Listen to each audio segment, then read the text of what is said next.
एक बात वो भी गश्त कर रही है कि हमारी बात हो गई है, तो वो बात किससे हो गई है? अच्छा, नवाज शरीफ साहब का कहना ये था जी कि मुझे क्यों निकाला, यानी कि उनको पूरा टाइम नहीं दिया गया। अब इमरान खान साहब को भी निकाला गया, परसों का जलसा था उस पर भी नेट जो है डाउन हो गया। तो क्या अभी भी पीटीआई की इतनी पोजीशन है कि एस्टेब्लिशमेंट या लोग जो है घबरा रहे हैं कि पीटीआई की हुकूमत दोबारा बन सकती है? अगर वोटों को आप देखें तो वोट चोरी ना होता तो मियां नवाज शरीफ वज़ीर-ए-आज़म होते। एक अवामी, मुझे आप बताएं, अवाम के सामने वो आके कहे जी मैंने 4 साल में ये हुकूमत की है। ये बताएं कि टिकट का क्या है, टिकट मिल गया कि नहीं मिला अभी तक?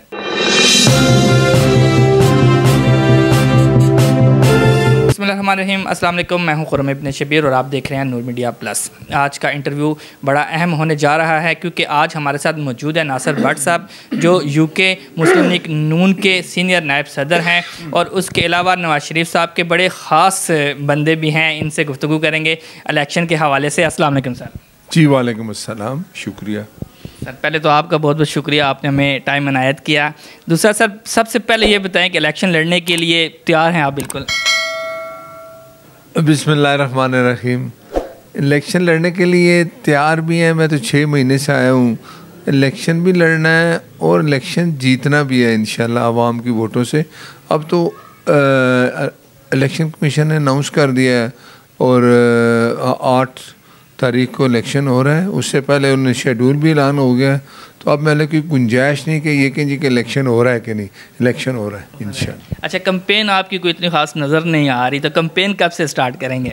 नहीं, कैंपेन तो स्टार्ट है। आप देखें हर गली शहर मोहल्ले में जो इलाका है पिंडी, वो बड़ा सरगर्म है। आप देखें, मेरे तो आपने ये बात कर दी, हमारा तो रोज़ सोशल मीडिया आप देखें कि हम अपने वर्कर के पास जा रहे हैं, मुस्लिम लीग की वर्कर के पास, लोगों के पास जा रहे हैं, बता रहे हैं कि 4 साल में जो इमरान खान ने किया, इतनी महंगाई और तबाही की, वो हम इंशाल्लाह ताला अब 16 महीने जब ये पीडीएम की हुकूमत आई तो अगर वो ना लेते तो फिर तो एक आपको पता मुल्क डिफ़ॉल्ट हो रहा था।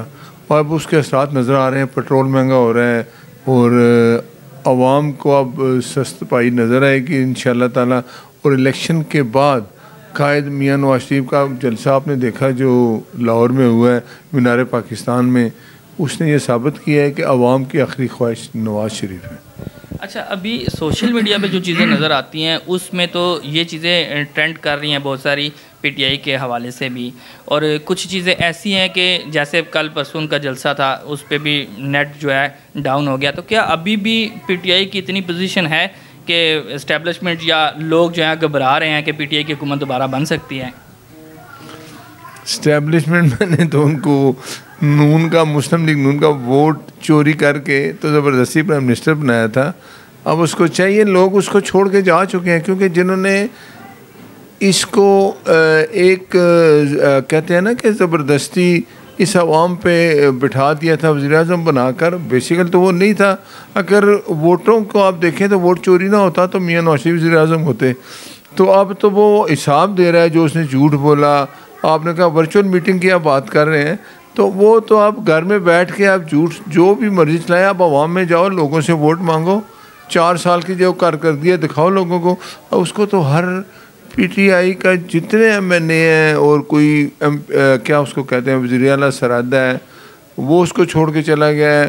पंजाब का जो वज़ीर आला था बुज़दार, जिसके लिए वो सुबह शाम उसने जो हालत पंजाब की वो भी पीटीआई को छोड़ गया है। तो लोग तो आगे उसके बंदे एमएनए कहते हैं कि जी इसने 9 मई का वाक़या किया, हम तो इसका साथ नहीं देते, हम तो इसको कंडेम करते हैं कि इमरान ने जो कुछ किया गलत किया। जी बिल्कुल, 9 मई के वाक़े की तो बहुत सारे लोगों ने मजम्मत भी की है, बल्कि शेख साहब ने भी चिल्ला काट के मजम्मत कर लिया तकरीबन। अच्छा, एक चीज़ बताएं कि नून लीग की हुकूमत काफ़ी अर्सा रही भी है, काफ़ी अरसे से नून लीग इक़्तिदार में रही है, तो अभी महंगाई का एक तूफ़ान बरपा है, तो क्या ऐसी प्लानिंग होगी जिसमें नून लीग आके दोबारा अपनी, मतलब कि जो मुल्क अभी इस पोजीशन पे है, इसको बेहतर कैसे कर सकेगी? देखें, नवाज शरीफ का दौर आप देखें, जब भी मियां नवाज शरीफ मुल्क के वज़ीर-ए-आज़म बने, उसके बाद मुल्क तरक्की की तरफ गया, अवाम खुशहाल हुई, महंगाई पे काबू किया। लेकिन आप ये देखें कि कभी भी मियां नवाज शरीफ को 5 साल पूरे नहीं करने दिए गए, हमेशा उनको एक साजिश के तहत निकाल दिया गया। अब भी देखें 2017 में जब इलेक्शन हुआ तो वोट चोरी करके इसको वज़ीर-ए-आज़म बनाया गया। उसके बाद मुल्क की क्या हालत हुई 4 साल में। अब मेरा ख़्याल है जो लोग ये मनसूबा बंदी करते हैं उनका भी हिसाब होना चाहिए। और मियां नवाज शरीफ का दौर देखें, मोटरवे, बिजली का फाल्ट जो वो ख़त्म किया था, कराची की दहशत गर्दी ख़त्म की, ये सिर्फ पाकिस्तान में मियां नवाज शरीफ के दौर में हुए। तो मियां साहब का तो एक ट्रैक रिकॉर्ड है कि जब भी वज़ीर-ए-आज़म बने मुल्क बेहतरी की तरफ गया है। अच्छा, अभी आपने 2 दफ़ा जिक्र किया कि वोट जो है चोरी करके उसको जो इमरान खान साहब हैं उनको जो है ना वज़ीर-ए-आज़म मुंतखब किया गया। अच्छा, नवाज शरीफ साहब का कहना ये था जी कि मुझे क्यों निकाला, यानी कि उनको पूरा टाइम नहीं दिया गया। अब इमरान खान साहब को भी निकाला गया, मतलब जैसे आप कह रहे हैं कि डिफ़ाल्टर होने वाला था मुल्क, तो उसको बचाने के लिए ये सारा किया गया।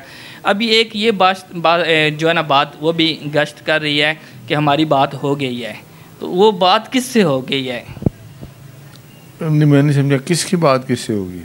भाई नून लीग की जानिब से चल रहा है जी कि हमारी बात हो गई है, तो वो क्या चक्कर है कोई? देखिए, बात यह है कि इमरान खान को जो 4 साल बाद हटाया गया एक जमहूरी तरीका वोट ऑफ नो कॉन्फिडेंस है। मियां नवाज शरीफ को एक झूठे मुकदमात में अदालतों ने झूठी सज़ाएँ दी, आप उसको इनके साथ कंपेयर ना करें। मियां नवाज शरीफ एक वज़ीर-ए-आज़म थे, मुंतखब वज़ीर-ए-आज़म थे। उनको अगर कोई वोट ऑफ नो कॉन्फिडेंस के ज़रिए हटाता है, ये एक जमहूरी तरीका है। इमरान के ख़िलाफ़ जो असम्बली में ये एक मूवमेंट हुई वोट ऑफ नो कॉन्फिडेंस की, वो MNA जितने थे ये असम्बली में जितने लोग हैं उनका हक़ है कि भाई इसके पास मेजॉरिटी नहीं है, इसको मूव कर दें। तो वो ये हुआ। मियां नवाज शरीफ के साथ तो झूठे मुकदमात उनके ख़िलाफ़ बना के सज़ाएँ दी गई और झूठी सज़ाएँ अब हाई कोर्ट ने ख़त्म कर दी। सुप्रीम कोर्ट में उनको देखें, उस वक्त का चीफ जस्टिस मियां नवाज शरीफ को पनामा से जब कुछ नहीं मिला तो सिर्फ अकामा पे निकाल दिया कि आपने बेटे से तनख्वाह नहीं ली जो बनती थी, हम आपको फॉरएवर के लिए डिस्क्वालीफाई करते हैं। तो अब आप ख़ुद देखें कि मियां नवाज शरीफ के साथ जो कुछ हुआ सो हुआ, ये मुल्क के साथ हुआ और मुल्क के साथ ऐसा करने वालों का एहतसाब हर सूरत होना चाहिए। बाकी मियां नवाज शरीफ को झूठे मुकदमात बनाकर हटाया गया, वो जज बोला, वो लोग बोले कि हमने इनको सज़ा नहीं देनी थी, हमसे सज़ा दिलवाई गई। जो जज का जिक्र आपने किया तो उसमें तो आपके हवाले से भी कोई केस शेस हुआ था जज के हवाले से, उसके पीछे क्या राज था, क्या बात थी? वो केस आप मेरे ख्याल में जीत भी गए थे। हाँ, देखे ना, वो एक वीडियो बनी थी, वीडियो में वो कह रहा है जज अरशद मलिक कि मैंने नवाज शरीफ को सज़ा देनी नहीं थी, लेकिन कुछ लोगों ने मुझे एक ऐसी वीडियो दिखाई, मैं देख के तो मेरा दिल कर रहा था कि मैं खुदकुशी कर लूँ। तो मैंने पूछा वो क्या वीडियो में है सारा, आप देखें। तो उसके बाद उसको डरा धमका के सज़ा दी। सज़ा देने के बाद जज अरशद मलिक का ज़मीर जागा, उसने कहा यार मैंने नवाज शरीफ के साथ ज़्यादती कर दी। तो ये एक रब का फ़ैसला था कि जिन लोगों ने भी मियां नवाज शरीफ के ख़िलाफ़ साजिश की वो अब कौम के सामने बेनकाब है। तो मेरी तो ये ख्वाहिश है कि वो जो साजिशी हैं उनको सज़ा मिलनी चाहिए। बिल्कुल। अच्छा, चले हम अपने इलाके की तरफ आते हैं, रावलपिंडी की तरफ आते हैं। तो रावलपिंडी से आप इलेक्शन लड़ रहे हैं इंशाल्लाह, तो सूबाई सीट जो है वो लड़ेंगे। एक तो पहले तो ये बताएं कि टिकट का क्या है, टिकट मिल गया कि नहीं मिला अभी तक? देखें, मैं जब आया था तो उस वक्त वाकई मैंने PP 16 में कागजात जमा कराए थे, मुझे मियां नवाज शरीफ साहब ने भेजा था, लेकिन वो उस वक्त सिर्फ पंजाब में इलेक्शन हो रहे थे। आपको पता है कि असम्बली टूट चुकी थी, इमरान न्याजी ने जो कुछ किया, तो उसके बाद अब इलेक्शन कमीशन ने पंजाब और KPK में इलेक्शन नहीं हुए, तो आप फिर तो पाकिस्तान में 5 साल पूरे हो गए, अब तो पूरे एक जमहूरी तरीके से सारे सूबों में पाकिस्तान में इलेक्शन हो रहा है। तो मैं रावलपिंडी से शेख रशीद है, सीधा टली जिसको बोलते हैं, जो अब कहते हैं मैं चिल्ला काट के आया हूँ, तो उसको तो हमने, वो कोई बेवफा शख्स है, उसने मियां नवाज शरीफ के नाम पे 2 सीटें जीत के कहा था मैं उनको कदमे में रखूँगा, फिर वो बेईमान हो गया। हम तो बेईमान का हिसाब लेंगे वोट के ज़रिए। बाकी मेरा कायद जो फैसला करेगा कि मैंने कौन सा इलेक्शन लड़ना है, मैंने का लड़ना है, MPA का लड़ना है, मैं उसके लिए तैयार हूँ। फैसला मेरे कायद नवाज शरीफ ने करना है। तो वैसे आपके दिल में क्या, आप शेख रशीद के मुकाबले में आना चाहते हैं या सूबाई सतह पर आना चाहते हैं? मेरे दिल में ये है कि जो भी मियां नवाज शरीफ के साथ बेवफाई की है उसने, शेख रशीद है, कोई भी है, अगर वो सूबाई में होता तो तब भी मुझे अपने कायद ने जो मुझे हुक्म किया कि जाएँ पिंडी में आप इलेक्शन की तैयारी करें, और उस बेवफा शख्स को जिसने मेरे नाम पे वोट लेकर मुझसे बेवफाई की, आप देखें ये रावलपिंडी शहर मुस्लिम लीग नून का गढ़ था, तो अभी 2 साल 2013 में भी ऐसा हुआ और 18 में भी ऐसा हुआ। तो अब मियाँ साहब ने रावलपिंडी पे ख़ास नज़र रखी है और वर्कर है उसके लिए ये ख़ास पैगाम था कि वर्कर को इज़्ज़त दो, जो वर्कर को इज़्ज़त नहीं देगा आइंदा के लिए उसको टिकट भी नहीं मिलेगा। कायद ने अब ये फ़ैसला कर लिया, हालात आपके सामने है।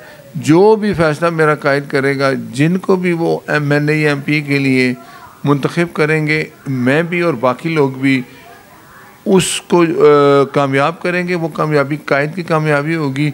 लेकिन मैं जब से आया हूँ मेरा एक ही मिशन है कि अपने कायद के झंडे तले हम सब मुस्लिम लीग इकट्ठे हो जाएं। जी अच्छा, पिछले दिनों काफ़ी सारी कंपेनें चली हैं। नून लीग के बहुत सारे लीडर ऐसे हैं जो इलेक्शन लड़ने के लिए रेडी है और एक हलके में 2-2 उम्मीदवार भी हैं। तो अगर खुदा न खास्ता कोई ऐसी बात होती है, टिकट नहीं मिलता, तो जैसे PTI वालों ने आज़ाद उम्मीदवार खड़ा होने को तरजीह दी थी, तो क्या आपकी तरफ भी ऐसा होगा कि अगर टिकट ना मिला तो आज़ाद उम्मीदवार खड़े होंगे? देखें, ऐसा तो मैं नहीं सोचता हूँ, ना कभी ऐसा हुआ है। मियाँ नवाज, अब तो देखें मुस्लिम लीग के एक कॉन्स्टिट्यूंसी पे 10-10 बंदे उम्मीदवार हैं, तो ये तो पहली एक कामयाबी है मियाँ नवाज शरीफ की और मुस्लिम लीग की। बाकी फ़ैसला कायद का है, जिसको वो टिकट देंगे। मैं हूँ, कोई है, 2 सीटें MNA की हैं, 4 सीटें MPA की हैं, जिनको वो टिकट देंगे मैं तो सबसे पहले उसकी हिमायत करूँगा। अगर मुझे देंगे टिकट तो ये मेरी खुशकिस्मती है, जिसको भी टिकट देंगे मैं उनके साथ हूँ। एक ही मिशन है कि मुस्लिम लीग नून नवाज शरीफ के प्लेटफार्म तले एक हो जाए। टिकट लेने से पहले हर बंदे की ख्वाहिश होती है मुझे टिकट मिल जाए। जब फ़ैसला हो जाएगा फिर एक ही ख्वाहिश है कि जिसको वो मुंतखब कर रहे हैं उसको हम कामयाब करें, और वो कामयाबी मियाँ नवाज शरीफ की कामयाबी। बिल्कुल ऐसे ही है। अच्छा, रावलपिंडी के जो मसाइल हैं इस पे 1-2 सवाल करते हैं, उसके बाद अख्ताम की जानिब जाते हैं कि रावलपिंडी में जो बहुत ज़्यादा बड़े मसले हैं, पानी का और गैस का मसला है, आप इक़्तिदार में आके इसको कैसे सॉल्व करेंगे? ये बिल्कुल आपने ठीक है, पानी के लिए अरबों रुपये शहबाज शरीफ साहब ने दिए हैं पिंडी के लिए। आपकी बात ठीक है, पानी सबसे पहली प्रायोरिटी होगी कि वो पानी कहते हैं ना, मीठा पानी मिले। पानी की जो कमी है उसको ख़त्म किया जाएगा, और जो गैस की कमी है उसके भी काफ़ी नज़र है। लेकिन जो हालात हैं उसके मुताबिक जो बंदा भी पिंडी शहर में 2 MNA की सीटें, 4 MPA की सीटें हैं, जिसको भी मुंतखब जो होगा आवाम की खिदमत करेगा। मियाँ नवाज शरीफ का मिशन है पिंडी शहर को रोशनियों का शहर बना। देखिए यहाँ मेट्रो बनी है, ये पहले नहीं थी, ये भी एक कायद का तोहफ़ा है पिंडी वालों के लिए। तो पिंडी रोशनियों का शहर होगा इंशाअल्लाह ताला। पानी का जो मसला है उसको भी हल करेंगे, और गैस का मसला इंशाअल्लाह भी आपको ये जब हुकूमत मियाँ साहब की आ जाएगी, मुझे यकीन है तो आपको अगले 5-6 महीनों में ये चीज़ें ठीक होती नज़र आएंगी।